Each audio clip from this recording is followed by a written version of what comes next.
अब आप सोच लीजिए, जरा ध्यान से सोच लीजिए या बिना ध्यान के सोच लीजिए कि पार्वती तक पर ये माया का हथियार काम कर रहा है।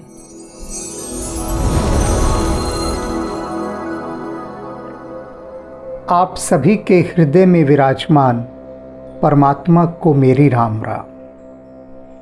कल पार्वती भगवान शिव से कह रही थी कि ये जो राम कथा है ना, इस राम कथा को सुनने के बाद यदि कोई कहे कि मैं तृप्त हो गया, राम का नाम यदि किसी को तृप्त कर जाए, तो समझ लीजिएगा कि उसने अभी राम रस जाना ही नहीं है। यह राम का नाम तो ऐसा है कि जितना भी मनुष्य इस अमृत का पान करे, उतना ही वह अतृप्त रहता है। राम नाम से भला कभी तृप्ति हुई है क्या? सदा यही भाव कि और कभी तृप्ति नहीं होती। यही इस रस की विशेषता है। आज उससे कुछ आगे की बात पार्वती कह रही है। भव सागर चह पार जो पावा, कहती हैं कि यदि इस भवसागर से कोई पार होना चाहता है, किसी की इच्छा है कि मैं इस भवसागर से पार हो जाऊं, तो भवसागर से पार होने के लिए तो बहुत मजबूत नौका चाहिए, सुदृढ़ नौका, जो भवसागर के थपेड़े झेल जाए, तूफानों को झेल जाए, ऐसी नौका। तो कहती हैं पार्वती, राम कथा त कहूँ दृढ़ नावा, कि राम जी की जो कथा है ना, यह कथा ही वह दृढ़ नाव है कि जिस पर सवार होकर, आरूढ़ होकर मनुष्य इस भव सागर से पार जा सकता है। बिना नौका तो पार जाया ही नहीं जा सकता, नौका चाहिए ही चाहिए। अनेक भक्त ऐसे हैं जो कहते हैं हमें किसी नौका की आवश्यकता नहीं है, हम बिना किसी नौका के इस भव सागर को पार कर लेंगे। लेकिन स्वयं सोचकर देखिए कि बिना नौका के एक नदी भी पार नहीं हो सकती, तो भव सागर की तो बात ही अलग है। और यदि नदी पार होगी भी तो किसी एक आध के द्वारा, और बड़ा कष्ट सहकर, बहुत बड़ा जोखिम उठाकर तब।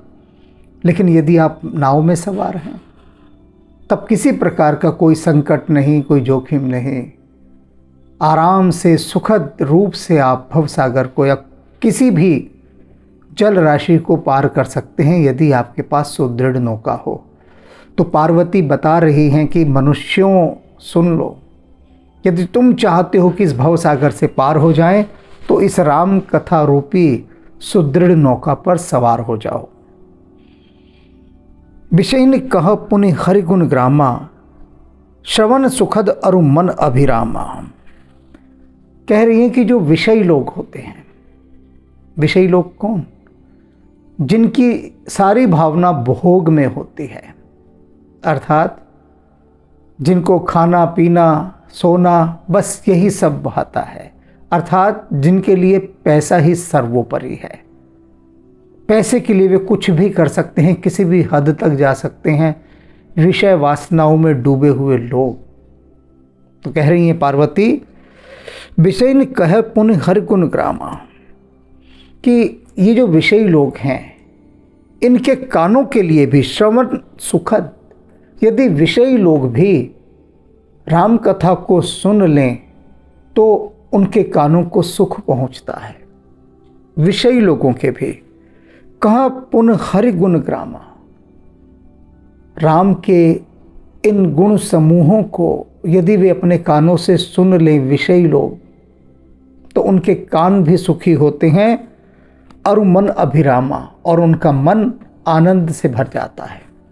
यदि भूल चूक से विषयी लोग उन बातों को सुन लेते हैं, किन बातों को? राम कथा को, राम के नाम को। ये राम नाम ऐसा सुखदायी है जो विषयी लोगों को भी आनंदित कर देता है। लेकिन कब? कि यदि वे उन्हें सुन लें तो। अब इस बात को समझाने के लिए मुझे एक उदाहरण याद आ गया। पार्वती जो यहाँ कह रही है ना कि जो विषयी लोग हैं यदि वे भी राम का नाम सुन लें। एक सज्जन मुझे कुछ वर्षों पहले मिले, थोड़ी दूसरी विचारधारा के थे। कहने लगे ये तुम्हारे राम, ये तुम्हारे कृष्ण, ये सब काल्पनिक पात्र हैं, ये सब कभी हुए ही नहीं, व्यर्थ हैं ये सब, और तुम इन्हीं की भक्ति में डूबे रहते हो। जो पात्र कभी हुआ ही नहीं उसकी भक्ति में क्या डूबना। तो मैं बहुत मुस्कुरा कर उनको देखता रहा। सोचते हुए रहे थे कि मैं थोड़ा बिदकूँगा, उन पर थोड़ी चढ़ाई करूँगा, उन पर थोड़ा क्रोध करूँगा, अपना आक्रोश व्यक्त करूँगा और कहूँगा कि तुम्हारी हिम्मत कैसे हुई कि हमारे राम जी और कृष्ण जी को कह रहे हो ये काल्पनिक पात्र हैं। लेकिन उसे बड़ी ठेस लगी, आश्चर्य हुआ ये देखकर कि मैं तो सिर्फ उनको देखकर मुस्कुरा रहा हूँ कि जैसे कि उन्होंने राम और कृष्ण की प्रशंसा की हो। तो वे मुझसे बोले कि हाँ बताइए, आपके पास कोई जवाब है क्या? ये राम और कृष्ण क्या है ये? तो मैंने उनसे कहा कि ये मेरा आध्यात्मिक उपन्यास है वचन, आप इसका अध्ययन कीजिए। तो जैसे उन्होंने वचन पुस्तक का कवर देखा वो तो और भी दग गए। कहते ये राम का चित्र इसके ऊपर लगा है, आपको क्या लगता है कि मैं ये धार्मिक किताब पढ़ूंगा? मैंने उनसे कहा ये धार्मिक पुस्तक है ही नहीं, ये आध्यात्मिक उपन्यास है। इस पर देखिए लिखा भी है आध्यात्मिक उपन्यास, और मैं भी कह रहा हूँ ये आध्यात्मिक उपन्यास, सब जगह लिखा है आध्यात्मिक उपन्यास। ये स्पिरिचुअल नॉवल है, कोई धार्मिक उपन्यास नहीं। और वो एकदम ठिठक गए, कहने लगे कि क्या धार्मिक उपन्यास और आध्यात्मिक उपन्यास में कोई अंतर है? मैंने कहा तभी कह रहा हूँ ना कि अभी आपको कुछ मालूम ही नहीं है, और जो आपने धारणा बना रखी है वही आप कहते जा रहे हैं जो आपके मन में आ रहा है। आप जासूसी उपन्यास पढ़ते हैं, सामाजिक उपन्यास पढ़ते हैं ना? ये बोले हाँ पढ़ता हूँ। तो मैंने कहा आध्यात्मिक उपन्यास पढ़ने में क्या हर्ज है? ठीक है, धार्मिक उपन्यास मत पढ़िए यदि आपको लगता है कि धार्मिक उपन्यास है, आपकी बुद्धि से मेल नहीं खा रहा, लेकिन ये तो आध्यात्मिक उपन्यास है। अध्यात्म और धर्म दोनों दो भिन्न चीज़ें हैं। तो वे अपना लगे सिर खुजलाने, कहते ये बात मैं कुछ समझ ही नहीं पा रहा हूँ कि धर्म और अध्यात्म अलग अलग है। तो मैंने कहा आप इस पुस्तक को पढ़िए और इसे कलात्मक पुस्तक मानकर चलिए। राम को चाहे काल्पनिक पात्र मान लीजिए तो काल्पनिक पात्र मानकर ही पढ़िए, पर पढ़कर तो देखिए। अब उन्होंने जब वह पुस्तक पढ़ी वचन, तो उसके बाद बोले इसका दूसरा खंड भी दीजिए, हम जरा और आगे जाना चाहते हैं। हमने दूसरा खंड भी दे दिया, फिर तीसरा, चौथा, पांचवा, छठा, सातवां, आठवां, नौवां। तो नौवां जो सिया सुध लाए है वहां तक वो जाकर ठहर गए, क्योंकि 10वां तो अभी छपना बाकी है। अब वे मेरे से कहने लगे कि 22 जनवरी को जो रामलला की स्थापना हो रही है उस दिन मैं अपने घर में दिए जलाऊंगा। मैंने कहा लेकिन ये तो काल्पनिक पात्र हैं, तो काल्पनिक पात्र के लिए आप घर में दिए क्यों जलाएंगे? तो वे बोले कि लगता है आपने मुझे अभी तक क्षमा नहीं किया। और उनकी ये बात सुनकर मैं निरुत्तर हो गया, कुछ लज्जित भी हुआ कि मैंने उनसे ऐसा क्यों कहा। कहने का अभिप्राय क्या है कि पार्वती ने अभी क्या कहा कि विषयी लोग भी यदि राम के नाम को सुन लेते हैं तो उनके कान सुख को और मन आनंद को प्राप्त होता है। अभी मैंने जिन सज्जन का वर्णन किया वे राम के नाम से बहुत परहेज करते थे, लेकिन जब उन्होंने ये 9 के 9 खंड पढ़े तो बाद में उन्होंने मुझे कहा कि मैं राम का भक्त नहीं हूँ, लेकिन मुझे राम से प्रेम हो गया है।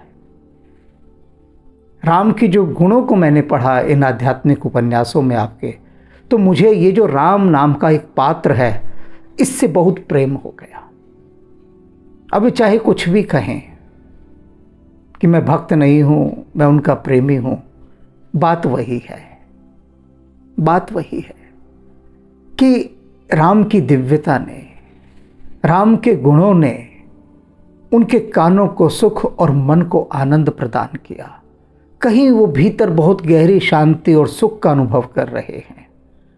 और यही बात यहाँ पार्वती ने कही कि यदि भूल चूक से भी कोई विषयी व्यक्ति राम के नाम, राम की कथा इसका श्रवण कर लेता है तो फिर वह सुख और आनंद से भर जाता है।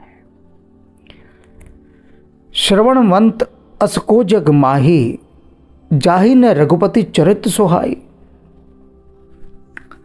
कह रही हैं आगे कि इस संसार में भला कौन ऐसा कान वाला है जो रघुपति जी का चरित्र सुने, राम की कथा सुने और आनंदित ना हो। जगत में ऐसा कोई भी नहीं है कान वाला। बिना कान वाले की बात ही नहीं कर रही। बिना कान वाला कौन? जो सुनने को ही राजी नहीं, पढ़ने को ही राजी नहीं, उसे बिना कान वाला कहा गया। कि जो एक जिद पकड़े है, हट पकड़े है कि मुझे तो राम कथा का अध्ययन ही नहीं करना, तो जिसने हट पकड़ ली उसने अपने कानों को भी बंद कर लिया। श्रवणवंत अस को जग माही, जाहि न रघुपति चरित सुहाई। कि रघुपति का चरित्र तो सबको सुहावना लगता है, सुंदर लगता है, सुखद लगता है सभी को भी। किन सभी को? श्रवणवंत, जो कान वाले हैं, जिनके पास कान है, तो उनके पास राम कथा के माध्यम से सुख की भी वर्षा होती है। जे जड़ जीव निजात्मक खाती, जिन्हें न रघुपति कथा सुहाती। जे जड़ जीव, ऐसे जड़ जीव, निजात्मक घाती, जो आत्मघाती हैं, केवल उन्हीं को ही, जिन्हें न रघुपति कथा सुहाती। कह रही हैं कि रघुपति की कथा किसको नहीं सुहाती है। जिसको नहीं सुहाती उसका वर्णन कर रही हैं पार्वती कि वह व्यक्ति जो आत्मघाती है उसे रघुपति की कथा नहीं सुहाती, जो अपनी आत्मा की हत्या करना चाहता है। केवल लोग कहते हैं ना कि उसने आत्महत्या कर ली, वो शब्द ही गलत है लेकिन प्रचलन में आ गया। शरीर की हत्या वो करता है, आत्मा की हत्या नहीं कर सकता। लेकिन कहने सुनने में यही होता है कि आत्महत्या, कोई कहे कि आत्म का मतलब अपनी हत्या, तो अपनी भी हत्या नहीं की जा सकती। लेकिन पार्वती कह रही हैं यहाँ पर कि जो राम की कथा नहीं सुनता, समझ लो कि वो अपनी आत्मा की हत्या कर रहा है, अपनी आत्मा को ही मार रहा है। और वे लोग कैसे हैं? ते जड़ जीव, वे जड़ जीव हैं। अब जड़ जीव को समझ लो कौन, ये कौन सी कैटेगरी है। जड़ को समझ लो क्या है। जड़ का मतलब एक तो पेड़ की जड़ होती है और एक जड़ होता है कि मूढ़, मूर्ख, महामूर्ख, मूढ़, उसे जड़ कहते हैं। और यहाँ जो जड़ का मतलब आया है वो है किसी चीज़ का जड़ हो जाना, यानी हैंग हो जाना। विज्ञान की भाषा में यदि कहूँ तो जैसे कंप्यूटर हैंग हो गया, मोबाइल फ़ोन हैंग हो गया, कोई भी इलेक्ट्रॉनिक जो डिवाइस है वो जो हैंग हो जाती है तो उस हैंग को कहते हैं जड़। तो ऐसे जीव, ऐसे जीवात्माएं जो हैंग हुई पड़ी हैं। अब जो चीज़ हैंग हो जाए वो कोई काम करेगी किसी तरह का? कोई काम नहीं करेगी।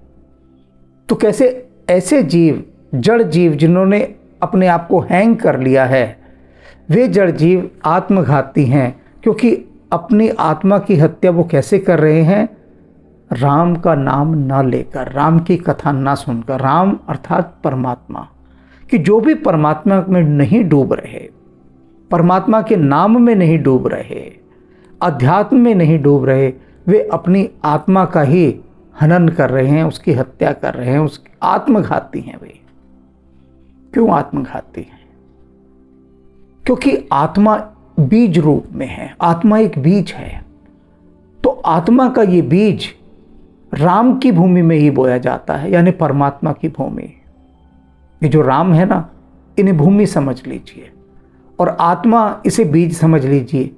तो ये जो बीज रूपी आत्मा जब राम रूपी भूमि पर बोई जाती है, उसके बाद ये आत्मा का बीज जब फूटता है तो यही आत्मा परमात्मा में रूपांतरित होती है। आत्मा ही तो परमात्मा बनेगी। परमात्मा में लीन कौन होगा? आत्मा। तो आत्मा बीज रूप में है, आत्मा की संभावनाएं हैं। आत्मा की उन संभावनाओं को प्रकट करके हम परमात्मा रूप हो सकते हैं या परमात्मा के साथ एकाकार हो सकते हैं। लेकिन जिसकी संभावना ही ना हो, जो बीज को बोना ही ना चाहता हो, कोई सोचे कि मैं अपना बीज तो ऐसे ही रखूंगा, भूमि से दूर, जल से दूर, ऊष्मा से दूर, चांद सितारों से दूर, सूरज से दूर, इन सब से मैं अपने बीज को बचा कर रखूंगा, तो वे जड़ बुद्धि है, हैंग हो गई है इनकी बुद्धि। बीज की सार्थकता ही तब है जब उसको भूमि में बो दिया जाए, अन्यथा वो बीज मर जाएगा। इसीलिए आत्मा रूपी इस बीज को मारने वाले आत्मघाती ऐसे जड़ जीव पार्वती कह रही हैं, ये वे जड़ जीव हैं जिनको राम की कथा नहीं सुहाती। हरि चरित मानस तुम गावा, सुन मैं नाथ अमित सुख पावा। कह रही हैं, हे नाथ, तुमने ये राम का चरित्र, रामचरित मानस मुझे सुनाया और मैं नाथ अमित सुख पाया। हे नाथ, मैंने इसे सुनकर अमित सुख पाया। अमित कहते हैं जिसकी कोई सीमा ना हो, अपरिमित, असीम, असीम सुख पाया मैंने, पार्वती कह रही हैं। पहले पार्वती राम कथा में सुख नहीं पा रही थी, याद रखिए। वे ऐसे ही सुन रही थी जैसे कोई जन सामान्य सुनता है कि ठीक है शिव सुना रहे हैं तो सुन रही हैं, पर सुनते सुनते सुनते सुनते वे राम रस में लीन होने लगी, उनको आनंद आने लगा, रस की धारा भीतर बह उठी और ऐसी बही कि बस उसने सारे बंधनों को तोड़ डाला। और उसके बाद अब स्वयं पार्वती कह रही हैं कि सुन मैं नाथ अमित सुख पाया, कि हे नाथ, तुमने जो रामचरितमानस का गायन मेरे सामने किया, जो ये सुनाई कथा, इसे सुनकर मैंने अमित सुख पाया। तुम जो कही यह कथा सुहाई, काक भुषंडी गरुण प्रति गाई।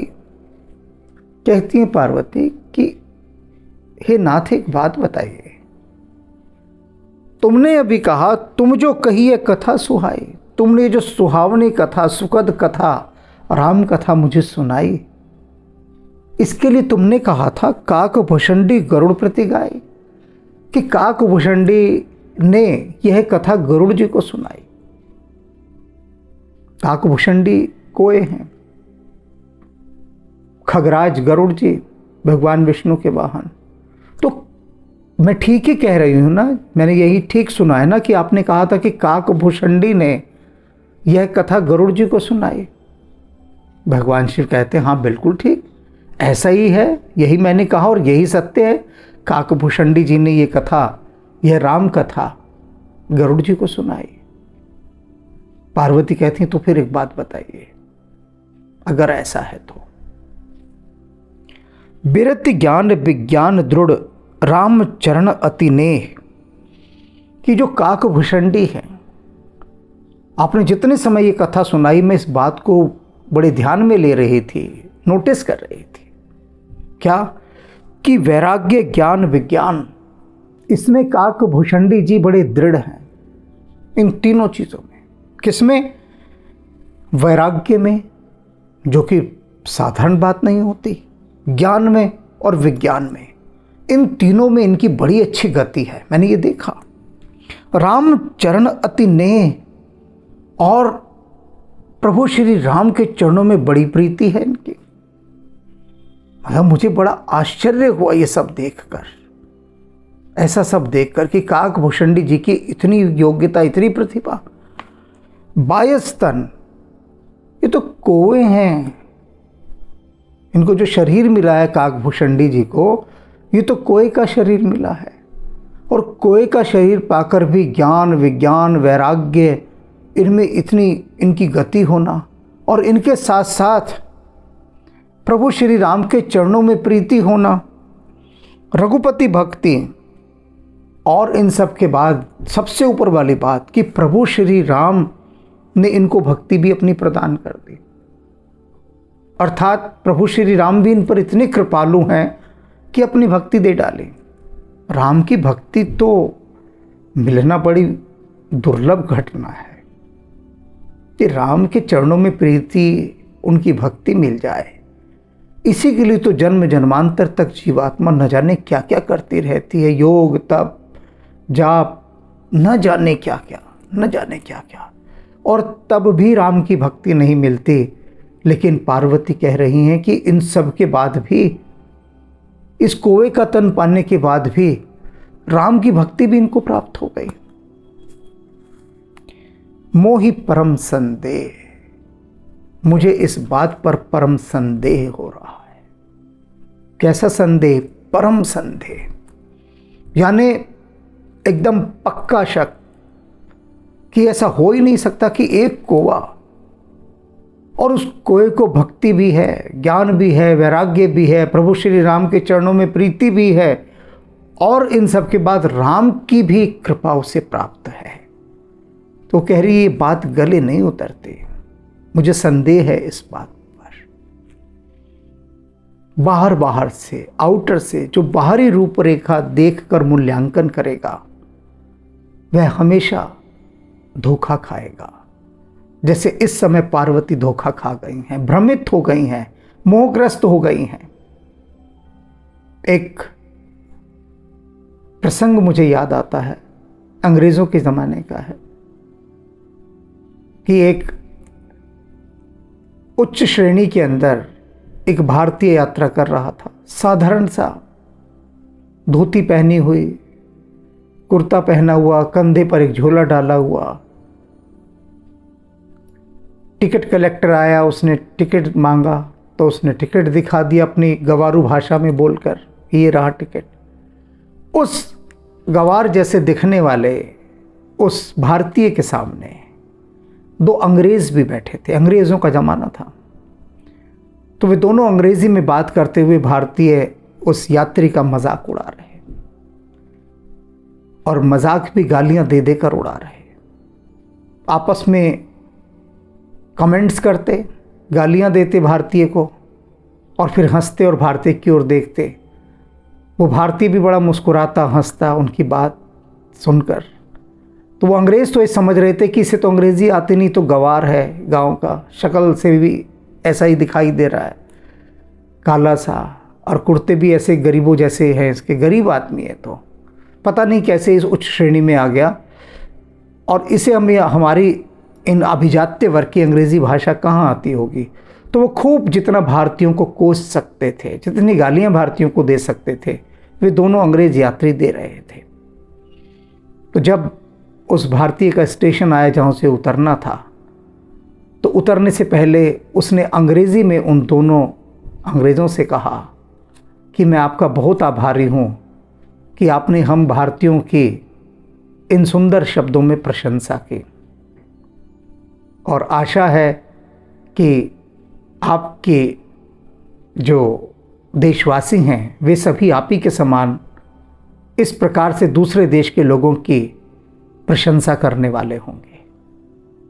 तो वे दोनों जो सामने अंग्रेज़ बैठे थे वो तो भौचक्के रह गए, बड़े शर्मिंदा हुए, बड़े शर्मिंदा कि हम इतना कोसते रहे, गालियां देते रहे भारतीयों को, और यह चुपचाप मुस्कुराकर सुनता रहा, और जाते जाते भी कितने शालीन ढंग से वह एक करारा थप्पड़ लगा गया, बहुत प्यार भरा और करारा थप्पड़। तो क्या है कि बाहर से जब हम देखते हैं तो बहुत बड़े भ्रम में पड़ जाते हैं, बहुत बड़े भ्रम में। तो यहाँ पर पार्वती भी इस भयंकर भ्रम में पड़ गई हैं, मोहग्रस्त हो गई हैं।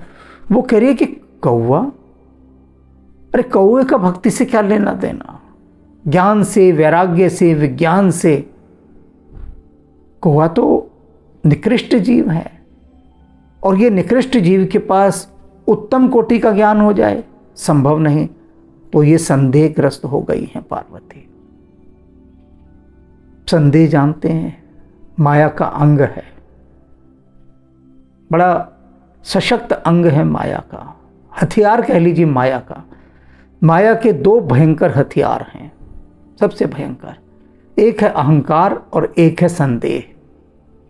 बस ये दोनों हथियार जो हैं माया के, जब वो चलते हैं तो इसके साथ न जाने कितने हथियार और निकलते चलते हैं। ईर्ष्या, घृणा, द्वेष, क्रोध, लोभ, ये सब तो साइड वाले हैं, मेन नहीं है ये। मेन तो है अहंकार और संदेह। ये दो मेन वेपन है, हथियार हैं माया के। और ये चल गया। अब आप सोच लीजिए, जरा ध्यान से सोच लीजिए या बिना ध्यान के सोच लीजिए कि पार्वती तक पर ये माया का हथियार काम कर रहा है, तो हम लोगों की क्या बिसात, हम लोगों की क्या बिसात। पार्वती तक इस माया के आयुध से नहीं, माया के अस्त्र से नहीं बच पा रही हैं। उनको भी वह भेद गया है कि वे संदेह से भर गए। और जन सामान्य के पास है क्या सिवाय संदेह और अहंकार? ये दो ही चीजें हैं। सारा खेल इन दो चीजों का चल रहा है। जनमानस के पास अहंकार है और संदेह है और कुछ नहीं है। और यदि भीतर राम विराज जाए आकर, हम निरंतर राम का गुणगान करते हुए, राम का भाव धरते हुए किसी प्रकार से सफल हो जाएं कि राम जी हमें अपनी भक्ति प्रदान करते हैं, तब माया नहीं छुपाती, तब। लेकिन यह इतना सरल नहीं है, बहुत कठिन है डगर बन खटकी। तो भी तो पार्वती की डगर कितनी कठिन होने जा रही है, इसे हम देखेंगे।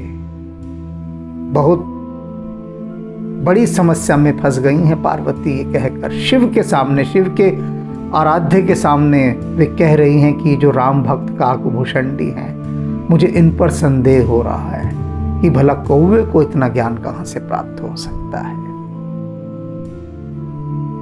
राम राम।